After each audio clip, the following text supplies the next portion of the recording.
somos tu voz. Finalmente fueron sepultados los restos del líder opositor ruso Alexei Navalny y todo ocurrió pese a las advertencias previas del Kremlin de ejecutar nuevas detenciones en caso de que personas se aprovecharan de esta situación para participar en nuevas protestas. Lo cierto es que Alexei Navalny no ha sido el único opositor al gobierno de Vladimir Putin que ha muerto en extrañas circunstancias. En este caso, la muerte de Navalny se registra cuando se acercan las elecciones presidenciales en Rusia. Sobre la figura de este líder opositor y sobre la situación en ese país, conversamos hoy con el analista internacional Moisés Chocrón y aquí les compartimos la entrevista. Nos conectamos con Moisés Chocrón, analista internacional, quien está al frente de Terapia de Shock. Moisés, bienvenido como siempre, ¿cómo estás?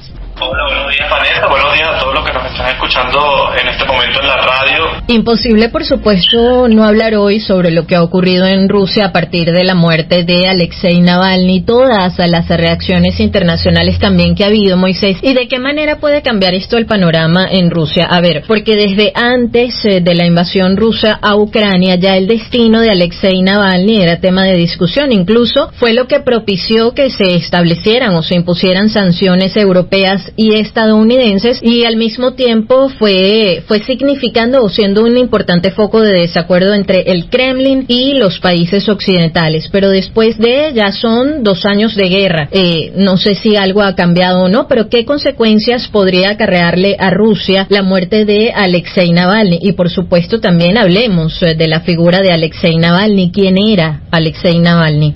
Bueno, evidentemente la radicalización del gobierno de Rusia, sobre todo después de la guerra en Ucrania, ha jugado un papel fundamental con respecto a asesinatos y desapariciones inexplicables, y inexplicables entre comillas, porque todo apunta a que de verdad es una política del gobierno de Vladimir Putin. Desaparecer o encarcelar, en el mejor de los casos encarcelar a todos los opositores políticos, hombres y mujeres por igual. En el caso, pues, ya en este momento, en este punto en el que nos encontramos, en el que ya Rusia tiene grandes sanciones por parte de Occidente por la invasión en Ucrania, es difícil que la muerte de Navalny sume una sanción aún mayor. En realidad, pues, sí podría, como lo ha hecho saber Francia o Estados Unidos, que responsabilizan al Kremlin por la muerte de Navalny, pero más allá de eso, una sanción mayor que las que se han impuesto a la economía rusa después de la invasión a Ucrania, es complicado que se dé en este momento en particular. Sin embargo, sí se sabe durante toda la historia de Navalny y otros opositores rusos que sobre todo la Unión Europea empezó a imponer sanciones en la medida en que se iban tomando decisiones en contra de estas personas. Navalny era, yo creo, si necesitamos una palabra para describirlo, era el más persistente. Fue un hombre que él estudió Derecho Mercantil en el 98 y a partir del 2000 comenzó una carrera política, primero como asesor, luego dentro de un partido político, luego lo sacaron de ese partido político supuestamente porque tenía un discurso nacionalista, que dicho sea de paso, pues no entiendo por qué un discurso nacionalista en muchos casos es considerado un crimen, ¿no? Por otro lado, el tema fundó un propio partido político y luego también hizo una fundación anticorrupción y evidentemente tuvo un papel fundamental en la denuncia de la trama de corrupción en Rusia. Digamos que su rol fue muy similar al de el periodista que creó WikiLeaks, Julian Assange. En este momento, Julian Assange para Occidente, pero esto lo hizo todo en Rusia, tomando en cuenta que Rusia no es en realidad una democracia ni tampoco respeta el Estado de Derecho, el debido proceso, la presunción de inocencia, nada de estas cosas que se respetan en un Estado moderno y democrático. Ya para el año, pues al principio eran acusaciones, digamos que el gobierno montaba acusaciones de corrupción. La primera por su participación en un gobierno de la alcaldía de Moscú, que era un asunto relacionado con una industria maderera. Luego, por su relación con una empresa de cosméticos, una filial de una empresa francesa de cosméticos en Rusia. Y ya más adelante, acusaciones de malversación de fondos de su fundación anticorrupción. Pero ninguna de estas tres cosas, digamos que fueron lo suficientemente fuertes, porque siempre hubo manifestaciones, a pesar de que pues lo metían preso, a los días o a los meses lo volvían a liberar porque había manifestaciones a su favor. Pero llegado pues la invasión de Rusia a Ucrania, el Kremlin tuvo que radicalizar la persecución a la disidencia. Todo aquel que hablara en contra de Putin o todo aquel que hablara en contra de la invasión a Ucrania es perseguido brutalmente. Entonces, en este sentido, Navalny, que nunca se rindió, y por eso es que decimos que es persistente, de hecho sus socios que le sobrevivieron de la Fundación Anticorrupción dicen que él lo único que le exigía a sus colaboradores era eso: nunca rendirse, no desesperarse, continuar haciendo el trabajo, y él lo hizo incluso estando en prisión. Lo último que se supo también hay que mencionar como dato muy relevante que hacia finales del año 2020 fue envenenado, y esto digamos que no es algo que lo dijo él o su familia, no, es que afortunadamente una de las cosas que se lograron en el año 2020 fue que justo en el momento en que es envenenado y que está, digamos, bajo la custodia del Estado ruso en ese momento porque estaba detenido, su esposa le solicita a las autoridades que por favor lo dejen ir a que se atendiera en Alemania. Y son los médicos alemanes los que confirman que efectivamente había sido envenenado con Novichok, una especie de neurotoxina creada, se dice que durante los años de la Unión Soviética, y que es utilizada comúnmente en Rusia por el servicio de inteligencia para envenenar a los adversarios del gobierno. Entonces, después de esto, y estamos hablando del año 2020, es decir, hace menos de 4 años fue envenenado, luego fue liberado porque pues de hecho tuvieron que inducirle un coma en Alemania para poder hacer que sobreviviera, ¿no? Para darle más esperanza de que se sobrepusiera a este agente neurotóxico. Luego de que es puesto en libertad, él continuó sus trabajos de denuncia contra la corrupción, contra la guerra en Ucrania, pero no fue suficiente, digamos, la forma, a pesar de que se dice que era un político muy astuto, no fue suficiente la forma en que lo hizo, y nuevamente es puesto preso. Ya para principios de este año, y finales del año anterior, de hecho, para finales del año 2023, se desconocía el paradero de Alexei Navalny, porque las autoridades rusas lo habían trasladado de una cárcel a otra, y no se había dicho a cuál iba, digamos, a terminar de cumplir su condena. Se le pusieron condenas, en realidad se le ha impuesto condena incluso al hermano de Navalny, supuestamente por temas de corrupción.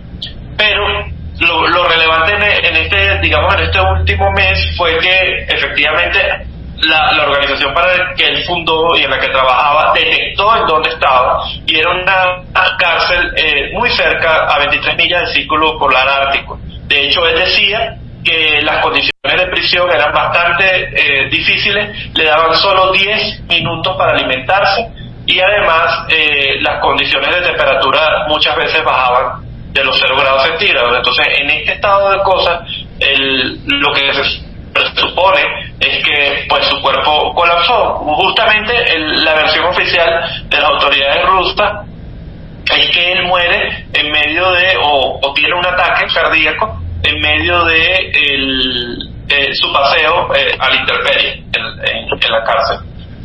Y tomando en cuenta las condiciones en las que se encuentra, donde todavía a esta fecha es invierno en Rusia, evidentemente pues todas las labores que se hicieron supuestamente también, porque no se sabe, esto es información oficial, para resucitarlo no funcionaron. Navalny no ha sido el único opositor ruso muerto en manos del gobierno de Vladimir Putin. Durante estos últimos 10 años han muerto cuando menos 3 en manos custodiados por el Estado, porque eso es una de las cosas interesantes que hay que entender, no nada más en Rusia sino en el mundo.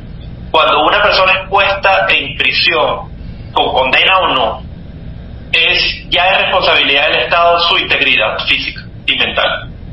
Si muere durante el tiempo en el que está ya preso, la responsabilidad recae directamente sobre el Estado. Y esto es algo que ya, de hecho, Joe Biden se refirió a este tema diciendo la responsabilidad de la muerte de Navalny es del gobierno ruso, es del Estado ruso. Y tiene razón, porque estaba en manos del Estado ruso. El Estado ruso debió haber garantizado las condiciones mínimas para que él no perdiera la vida, es lo mínimo. Porque si bien estaba privado de libertad, que podemos o no creer en las razones por las cuales se le había privado de libertad, pero estaba en una cárcel del Estado y en un estado en el que supuestamente no existe la pena de muerte. No ha sido la única persona envenenada, ha habido otros casos de envenenamiento, incluso con agentes radioactivos, es decir, ni siquiera agentes neurotóxicos como en el caso de Navalny, sino en realidad el servicio de inteligencia ruso es bastante imaginativo a la hora de envenenar a los opositores del gobierno de Putin. Escuchan a Moisés Chocrón, analista internacional, está al frente de terapia de shock. Creo que es importante también hablar, Moisés, del momento en el cual esto ocurre, porque se acercan unas elecciones, ¿no?, en Rusia. Y por otra parte, bueno, ¿cómo ves a la oposición? ¿Tiene alguna otra figura que destaque? ¿Supone la muerte de Navalny el fin de una era? Sí, efectivamente, se trata de año electoral y se trata de la primera vez en que Putin repite el gobierno, porque el gobierno en Rusia tiene una vigencia de 6 años, pero no toma como momento de partida la década del 2000, cuando efectivamente llega al poder, porque recordemos que después de la reelección que se dio en la década del 2000, vino una presidencia intermedia de Dmitry Medvedev, que incluso llegó a Venezuela en una ocasión.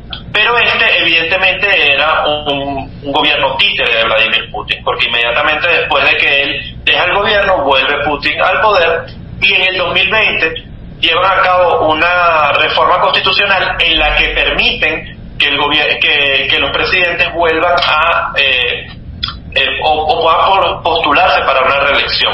Sin embargo, es evidente que Vladimir Putin está en el poder desde el año 2000. No hay digamos excusa a la que se pueda recurrir para decir que ha habido democracia en 2 décadas en Rusia. Eso es una de las cosas interesantes que me gustaría recordarles a todos los que nos escuchan en este momento, que es que cuando yo digo, porque lo hemos conversado en otras ocasiones, cuando yo digo se junta de verdad todo lo malo, porque es verdad, el gobierno de Venezuela ha establecido relaciones muy cercanas en su momento, por ejemplo, con Gaddafi, con Rusia, y se trata de gobiernos y regímenes dictatoriales y asesinos, violadores de los derechos humanos. Es decir, cuando uno dice oye, no es nada más esa persona o no es nada más ese gobierno, sino que todo el conjunto o el grupo en el que se mueve, todos son gobiernos que están violando derechos humanos. Entonces, creo que muy poco orgullo deberían sentir muchos funcionarios venezolanos cuando hablan del apoyo que Rusia da a Venezuela, o el acercamiento, sea político o militar, que Rusia da a Venezuela, porque se trata de un gobierno que mata a los adversarios políticos.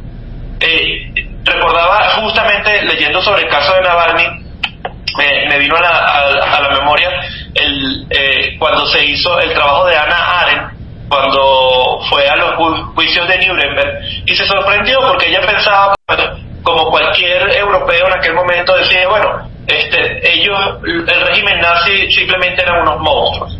Y cuando ella va a los juicios de Nuremberg, en una labor periodística, pero termina publicando un libro de filosofía, es justamente lo contrario.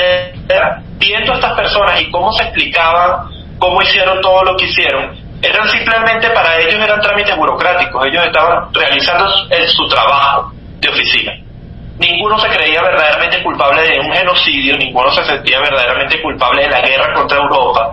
Simplemente eran personas en un escritorio de trabajo, desde su punto de vista, ¿no? Desde el punto de vista del acusado en los juicios de Nuremberg. Y entonces, lo que quiere decir es que los monstruos, esta es la conclusión a la que llega Hannah Arendt en Nuremberg, es que cualquiera puede ser un monstruo, cualquier persona. Y decía ella que a los que más hay que temerles es a los que parecen normales, porque justamente los más normales son los que son capaces de hacer atrocidades y ni siquiera sentirse culpables de ello. Es lo que me trae a la memoria toda la persecución que se le ha dado o que se le dio a Navalny. La misma persecución que están llevando, por ejemplo, hay el caso de un multimillonario ruso que en este momento se encuentra en Inglaterra porque es perseguido dentro de su país, que digamos que es una de las principales voces disidentes de Vladimir Putin en la actualidad, pero también hay otras personas, por ejemplo, Kara Murza, hay cuando menos 2 mujeres que están haciendo vida dentro de Rusia y hacen oposición a Vladimir Putin, pero no hay, digamos, oportunidades reales de que ellas puedan llegar a la presidencia. Sin embargo, sí son opositores que todavía están haciendo su trabajo periodístico de denuncia. En muchos casos este trabajo periodístico tiene que ver con denuncias anticorrupción, pero ni siquiera eso está dispuesto a aceptar el Kremlin. Lo que puede ser algo cotidiano en otros países del mundo, como que los medios de comunicación denuncien los casos de corrupción de los políticos, en Rusia es perseguido y los que lo hacen pues son asesinados envenenados con agentes de la Unión Soviética, además, o sea, ya con bastante historia, con elementos que tienen bastante historia. Navalny logró organizar, creo que de las protestas más grandes que ha habido en Rusia. ¿Crees que eso pudo haber significado un despertar de la sociedad rusa o simple y llanamente no se va a volver a repetir? Y en el caso de Navalny, él tuvo la oportunidad, él llegó a salir de Rusia, pero decide volver aún sabiendo que era lo que él esperaba. ¿Por qué para ti decidió Navalny asumir ese riesgo, sabiendo cuál iba a ser muy probablemente su destino? Yo creo que su labor periodística era más efectiva y útil él estando dentro de Rusia. Me parece que esa fue la decisión por la que él decide, por la que él vuelve a su país. Ahora, recordemos que incluso él tiene uno de los logros periodísticos más importantes de Navalny en estos últimos años, fue que justamente logró hizo todo un montaje y logró establecer contacto con una de las personas que trabajaba en las agencias de inteligencia que se presumía que era quien había participado en su envenenamiento. En una llamada telefónica, hablando con esta persona, hizo que confesara, efectivamente, no sabía que estaba hablando con Navalny, con Alexei Navalny, sino que pensaba que estaba hablando con un elemento de la Fiscalía de Rusia. Y esta persona es llevada hasta un punto, a través de preguntas que le hacía Navalny, es llevada hasta el punto que le dice dónde pusieron el veneno, cuándo lo pusieron, cómo hicieron para limpiar la ropa donde lo habían puesto, porque lo habían puesto en su ropa interior.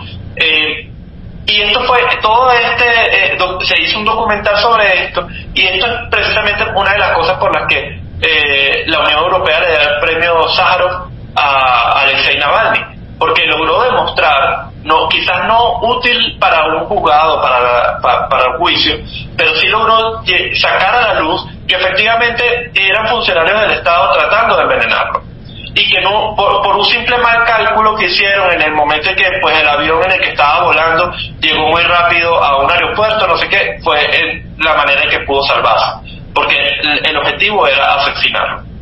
Entonces, este tipo de labores periodísticas muy difícilmente podrían haberla hecho desde el extranjero.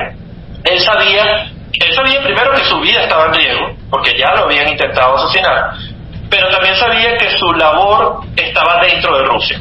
De hecho, él trató en algún momento, porque no era nada más una figura, digamos, anticorrupción o crítica al Kremlin, sino que también era un político, y él trató en algún momento de ser el alcalde de Moscú. No lo logró, pero logró pues el segundo lugar con un 27% de los votos, que es un rendimiento nada malo para un político, sobre todo en Rusia. Entonces yo creo que la principal razón por la que él vuelve es porque él sabe que su labor era más efectiva estando dentro de su país. no quedan dudas de verdad de que el Estado ruso tiene toda la responsabilidad de la muerte de Navalny, y que así como ha muerto Navalny y han muerto muchos otros opositores en Rusia, van a seguir habiendo arrestos a políticos que hablen en contra de Vladimir Putin, porque además cada vez se ha radicalizado más. Desde la invasión de Rusia en Ucrania, la presión política sobre los opositores de Vladimir Putin ha sido cada vez mayor, y ya de verdad hay elementos para considerar que Vladimir Putin no se trata de un presidente de un país antiimperialista y todo el discurso que se ha dado, sino que en realidad ya podemos decir que es un dictador. Escuchan a Moisés Chocrón, analista internacional. Ya para concluir, Moisés, porque tenemos que despedir la entrevista, sabiendo lo que representaba Navalny, lo importante que era su figura, en espacios sobre todo de justicia internacional se puede exigir y hacer que se establezca la responsabilidad y, bueno, evidentemente que se cumpla pues con alguna pena al Estado ruso por esta muerte, o simplemente crees que pasará a ser uno más en la lista? Tiene un poco de ambas. Es decir, en este momento se pueden hacer cosas ante la Corte Penal Internacional, que es la que se encarga de juzgar crímenes de lesa humanidad y la responsabilidad personal, no la responsabilidad del Estado, sino de las personas, de los funcionarios. Eso en realidad se puede hacer desde este momento, pero según el estado de cosas actuales, es falso que algún funcionario o incluso pues Putin van a responder por estos crímenes. Sin embargo, este tipo de crímenes no prescriben, y quizás no hoy, quizás no dentro de un año, quizás no dentro de 10 años, pero si se hace el trabajo jurídico que debe hacerse, que seguro hay personas encargadas en este momento, incluso la misma familia de Navalny, la esposa dio unas fuertes declaraciones hace un par de días, a un día de la muerte de su esposo, dijo: Putin me va a pagar la muerte de Navalny. Quizás no ahorita, pero cuando tengan 80 o 90 años, si llegan hasta allá, es muy probable, porque lo hemos visto en otros casos de criminales de guerra de la Segunda Guerra Mundial que terminan siendo encarcelados teniendo 90 o más años. La justicia llega cuando se hace el trabajo que debe hacerse, y en el caso de Navalny, este es el tipo de cosas por las que los políticos creen que no van a ser presos, pero terminan siendo precisamente lo que los pone tras las rejas después de mucho tiempo. Y creo que es difícil que la sociedad rusa olvide lo que se le hizo a Navalny. Moisés, como siempre, un gusto conversar contigo. Recuérdanos tu usuario, por favor. No, muchísimas gracias a ti, Vanessa, por concederme este espacio. Les recuerdo a todos los que nos escucharon, que quizás no llegaron desde el principio, que pueden escuchar toda la entrevista en @chocterapia en Instagram, y muchas gracias por el día de hoy y la conexión. Nos volveremos a hablar la próxima semana. Que tengas feliz día, Moisés. Era Moisés Chocrón, amigos oyentes, a quien escuchaban, analista internacional. Cuéntanos tú también lo que está pasando. Escríbenos un SMS o WhatsApp al 0414-119-7230 y déjanos tu comentario o denuncia. 0414-119-7230.